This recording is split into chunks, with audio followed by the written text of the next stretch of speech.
ডিগবৈ সমজিলাৰ সমজিলা আয়ুক্ত কাৰ্যালয়ৰ শুভ উদ্বোধন। অসমৰ মুখ্যমন্ত্ৰী ডক্টৰ হিমন্ত বিশ্ব শৰ্মাৰ নেতৃত্বত অসম চৰকাৰে ৰাইজৰ সহায় হোৱাকৈ লোক প্ৰশাসনক জনতাৰ ওচৰ চপাই অনাৰ লগতে প্ৰশাসনিক ব্যৱস্থাক অধিক ক্ষীপ্ৰ কৰি তোলাৰ উদ্দেশ্যেৰে দ্বিতীয় পৰ্যায়ত আৰম্ভ কৰা সমজিলা ব্যৱস্থাৰ অধীনত ডিগবৈ টিংৰাইত ডিগবৈ সমজিলাৰ আজি আনুষ্ঠানিকভাৱে উদ্বোধন কৰে অসম চৰকাৰৰ শ্ৰম কল্যাণ চাহ জনজাতি আৰু আদিবাসী কল্যাণ শস্ত্ৰাগাৰ গৃহৰক্ষী নাগৰিক সুৰক্ষা কাৰাগাৰ বিভাগৰ মন্ত্ৰী ৰূপেশ গলাই। ডিগবৈ বিধানসভা সমষ্টিৰ বৃহৎ অঞ্চলটোৰ উন্নয়নৰ ক্ষেত্ৰত আগুৱাই যোৱাত বহু সুবিধা হ'ব বুলি মন্ত্ৰী ৰূপেশ গলাই মন্তব্য কৰে। এই উদ্বোধন অনুষ্ঠানত উপস্থিত থাকে স্থানীয় বিধায়ক সুৰেন ফুকন, তিনিচুকীয়া জিলা পৰিষদৰ সভাপতি ভাদেশ্বৰ মৰাণ, মৰাণ স্বায়ত্তশাসিত পৰিষদৰ মুখ্য কাৰ্যবাহী বিষয়া অৰুণজ্যোতি মৰাণ, ভাৰতীয় জনতা পাৰ্টিৰ ৰাজ্যিক উপ-সভাপতি পুলক গোহাঁই, তিনিচুকীয়া জিলা আয়ুক্ত স্বপ্নীল পাল, ডিগবৈ পৌৰসভাৰ পৌৰপতি সুদীপ্ত দত্ত চৌধুৰী, উপ-পৌৰপতি ডিম্পী সোণোৱাল, তিনিচুকীয়া জিলা ভাৰতীয় জনতা পাৰ্টিৰ বিষয়ববীয়া আৰু গণ্যমান্য ব্যক্তিসকল। সমজিলাৰ সৰ্বোচ্চ অসামৰিক আৰু আৰক্ষী বিষয়াৰূপে দায়িত্ব লৈছে ক্ৰমে ৰাহুল দলে আৰু কহিমাংশু গোহাঁই। ডিগবৈৰ পৰা নীলমণি শইকীয়াৰ ৰিপৰ্ট, পাব্লিক টিভি অসম। আমি প্ৰথমবাৰ কাৰণে পালো এগৰাকী সমজিলাৰ আয়ুক্ত ৰাহুল দলে ডাঙৰীয়াক। আৰু আমাৰ জিলাত পূৰ্বে 5টা সমষ্টি আছিলে, 5টা সমষ্টিৰ এজন আয়ুক্ত আছিলে আৰু সেইকাৰণে আমাৰ কাম কাজ কৰা কিছু অসুবিধা হৈছিলে।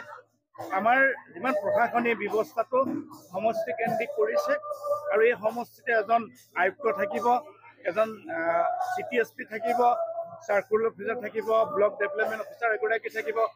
মুঠতে গোটেই আমাৰ প্ৰশাসনিক ব্যৱস্থাটো যিমান আঁচনি আছে গ্ৰাম্যাঞ্চল, চাহ বাগিচা অঞ্চল, চহৰনগৰ অঞ্চলটো সংকুচিত কৰি ৰাইজৰ সুবিধা হোৱাকৈ ইয়াতে নিৰ্মাণ কৰা হৈছে। তাৰে আজি মুকলি হ'ল আৰু এই মুকলি অনুষ্ঠানত উপস্থিত থাকে অসম চৰকাৰৰ জনপ্ৰিয় মন্ত্ৰী ৰূপেশ গলাই ডাঙৰীয়া। আৰু ৰূপেশ গলাই ডাঙৰীয়া ইতিমধ্যেই মোৰ সৈতে আনুষ্ঠানিকভাৱে মুকলি কৰিলে আৰু নতুন যি আয়ুক্ত আছে তেখেতক আমি আজি কাৰ্যভাৰ দায়িত্ব ল'লে তেখেতে।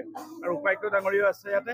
তাতে খুব ভাল হৈছে, নাচ গান সমাহাৰ খুব ভাল হৈছে। আৰু অহা 15 আগষ্ট তাৰিখে 79তম স্বাধীনতা দিৱস ইয়াত উদযাপন কৰা হ'ব আৰু সেই উদযাপনৰ অন্তত 10ৰ পৰা 12,000 লোক সমবেত হ'ব। বিভিন্ন গীত মাতেৰে দিনটোজোৰা কাৰ্যসূচী আছে আৰু আপোনালোকৰ মাধ্যমেৰে সকলোকে আহ্বান জনাইছোঁ, সকলো দল সংগঠন, বিভিন্ন জাতি জনগোষ্ঠী সকলোৱে আহক, কাৰণ এখন চৰকাৰী অনুষ্ঠান, কোনো দলীয় অনুষ্ঠান নহয়। এই চৰকাৰী অনুষ্ঠান সকলোৱে ভাগ লওক আৰু 79তম যি পবিত্ৰ স্বাধীনতা দিৱস একেলগে আমি উদযাপন কৰোঁ। ঐতিহাসিক দিন। মাননীয় অসমৰ মুখ্যমন্ত্ৰী ডক্টৰ হিমন্ত বিশ্ব শৰ্মা ডাঙৰীয়াৰ নেতৃত্বত আজি ডিগবৈ ৰাইজে এক সমজিলা লাভ কৰিছে আৰু সমজিলা গঠনৰ প্ৰক্ৰিয়া যোৱা বছৰৰ পৰা আৰম্ভ হৈছিল।